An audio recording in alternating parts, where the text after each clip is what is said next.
Hello students, be exam ready YouTube চ্যানেলের একটি নতুন ভিডিওতে তোমাদের সকলকে স্বাগত। আজকে শুরু করছি history MCQ part 3 freedom struggle of ইন্ডিয়ার উপরে। এই লেকচারে বা এই ভিডিওতে আছে 10টি গুরুত্বপূর্ণ ইতিহাসের কোশ্চেন। তাহলে চলো আর দেরি না করে শুরু করে দেওয়া যাক। প্রথম প্রশ্ন, কোন ভারতীয় সর্বপ্রথম ব্রিটিশ পার্লামেন্টের সদস্য মনোনীত হয়েছিলেন? কোন ভারতীয় সর্বপ্রথম ব্রিটিশ পার্লামেন্টের সদস্য মনোনীত হয়েছিলেন? চারটি অপশন দেওয়া আছে: জে এল নেহেরু, দাদাভাই নওরোজি, এম কে গান্ধী, উপরের কেউই নন। সঠিক উত্তরটি হয়ে যাচ্ছে আমাদের দাদাভাই নওরোজি। দ্বিতীয় কোশ্চেন, ভারতের জাতীয় কংগ্রেসের প্রথম মুসলিম সভাপতি হয়েছিলেন? চারটি অপশন দেখে নাও: মোহাম্মদ আলী, বদরুদ্দিন তৈয়বজি, আবুল কালাম আজাদ, উপরের কেউই নন। সঠিক উত্তরটি হয়ে যাচ্ছে বদরুদ্দিন তৈয়বজি। উনি ছিলেন জাতীয় কংগ্রেসের প্রথম মুসলিম সভাপতি। কোশ্চেন নম্বর 3, ভারতের স্বাধীনতা প্রাপ্তির সময়, দেখো ভারতের স্বাধীনতা প্রাপ্তির সময় ভারতীয় জাতীয় কংগ্রেসের সভাপতি কে ছিলেন? স্বাধীনতা সংগ্রামের সময় সভাপতি ছিলেন, এই দেখো চারটি অপশন দেওয়া আছে: জওহরলাল নেহেরু, সর্দার প্যাটেল, জে.বি. কৃপালিনী এবং আবুল কালাম আজাদ। সঠিক উত্তরটি হয়ে যাচ্ছে আমাদের জে.বি. কৃপালিনী। 4 নম্বর প্রশ্ন, ভারতীয় জাতীয় কংগ্রেসের জনক কাকে বলা হয়? ভারতীয় জাতীয় কংগ্রেসের জনক বলে কে পরিচিত হয়েছিলেন? চারটি অপশন দেখতে পাচ্ছ: W C. Banerjee, S N. Banerjee, A O. Hume, Mahatma Gandhi. A O. Hume ছিলেন ভারতীয় জাতীয় কংগ্রেসের জনক এবং তিনি জাতীয় কংগ্রেসকে, ইন্ডিয়ান ন্যাশনাল কংগ্রেসকে সেফটি ভালভ হিসাবে দেখতে চেয়েছিলেন।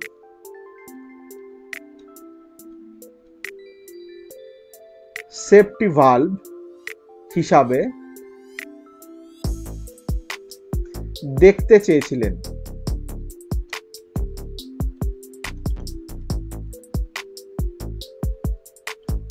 পরের প্রশ্ন,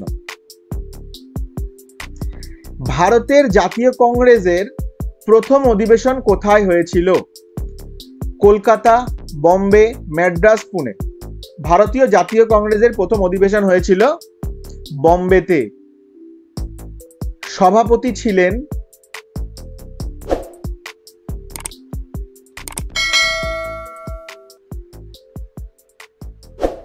উমেশ চন্দ্র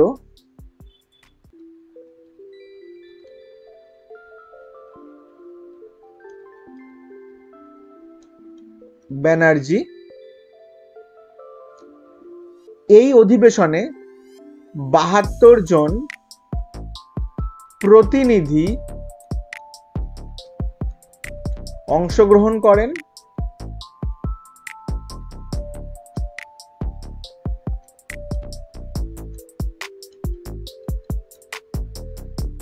যে ভেন্যুতে হয়েছিল সেটা ছিল গোকুল দাস, তেজপাল সংস্কৃত কলেজ।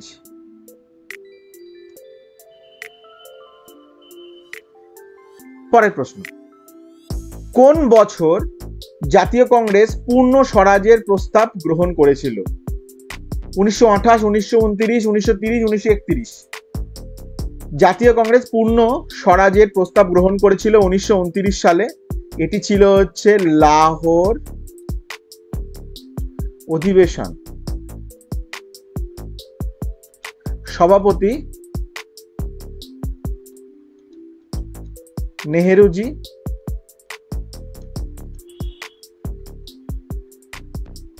এবং এই সভাতেই বা এই সভা চলাকালীন প্রথম তেরঙ্গা পতাকা উত্তোলিত হয়। এছাড়াও এছাড়াও 26শে জানুয়ারি স্বাধীনতা দিবস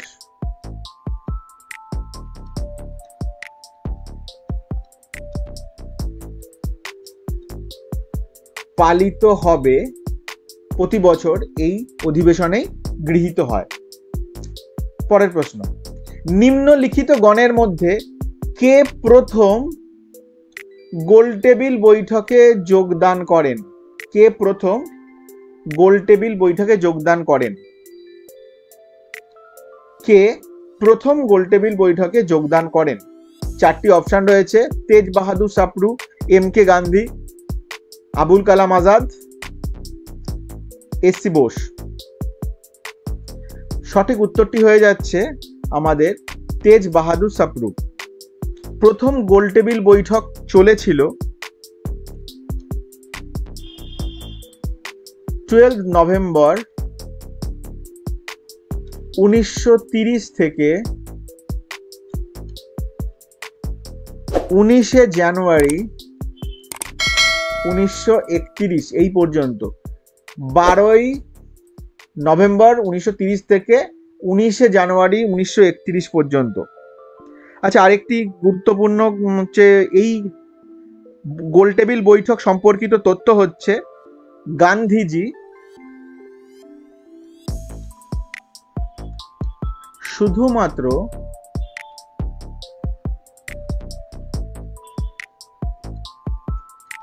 দ্বিতীয় গোলটেবিল বৈঠকে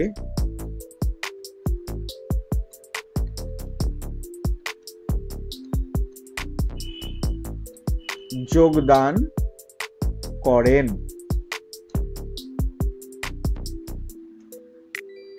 আর আরেকটি গুরুত্বপূর্ণ তথ্য হচ্ছে, বি আর আম্বেদকর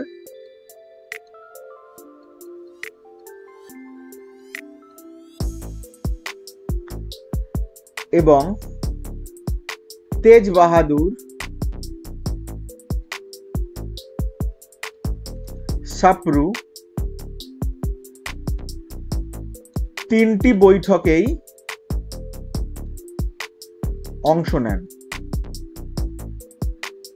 সুতরাং এগুলো পরীক্ষায় আসতে পারে। পরের প্রশ্ন, কংগ্রেস সাইমন কমিশন বর্জন করেছিল কেন? চারটি অপশন দেওয়া আছে। কংগ্রেসের কোনো প্রতিনিধি ছিল না, মুসলিম লীগের একজন সদস্য এতে ছিল, ভারতীয় জাতীয় কংগ্রেসের সংবিধান স্থির করার দাবিকে নস্যাৎ করেছিল, আর এটা নির্ধারিত সময়ের 1 বছর পূর্বে নিয়োগ করা হয়েছিল। সঠিক উত্তরটি হলো যে জাতীয় কংগ্রেসের কোনো প্রতিনিধি ছিল না এই কমিশনে, সেই জন্য জাতীয় কংগ্রেস সাইমন কমিশন বর্জন করেছিল। পরের প্রশ্ন, কোন বছরে কংগ্রেস মন্ত্রিসভা প্রদেশগুলিতে কাজ শুরু করে? চারটি অপশন আছে, 1937, 1930, 1948, 1938। সঠিক উত্তরটি হয়ে যাচ্ছে 1937। এই 1937 সাল থেকেই জাতীয় কংগ্রেস বা কংগ্রেসের মন্ত্রিসভা প্রদেশগুলিতে কাজ শুরু করেছিল। শেষ প্রশ্ন, ভারতের জাতীয় কংগ্রেসের প্রথম মহিলা সভাপতি কে ছিলেন? জাতীয় কংগ্রেসের প্রথম মহিলা সভাপতি, এখানে কিন্তু বলে দেয়নি প্রথম ভারতীয় মহিলা সভাপতি, বলেছেন প্রথম মহিলা সভাপতি কে ছিলেন। দেখো অপশনগুলো, অ্যানি বেসান্ট, বিজয়লক্ষ্মী পণ্ডিত, সরোজিনী নাইডু, অরুণা আসফ আলী। সঠিক উত্তরটি তাই এক্ষেত্রে হয়ে যাচ্ছে আমাদের অ্যানি বেসান্ট, 1917 ক্যালকাটা সেশন। এই 1917 সালে ক্যালকাটা সেশন বা কলকাতা অধিবেশনে তিনি প্রথম মহিলা সভাপতি হিসাবে মনোনীত হয়েছিলেন। এছাড়া যদি বলে যে প্রথম ভারতীয় মহিলা সভাপতি,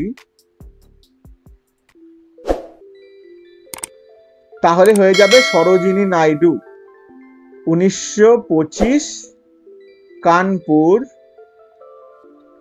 সেশন। তাহলে আজকের ভিডিও এই পর্যন্ত। আশা করছি ভিডিওটা তোমাদের ভালো লেগেছে। ভালো লাগলে অবশ্যই লাইক ও শেয়ার করো।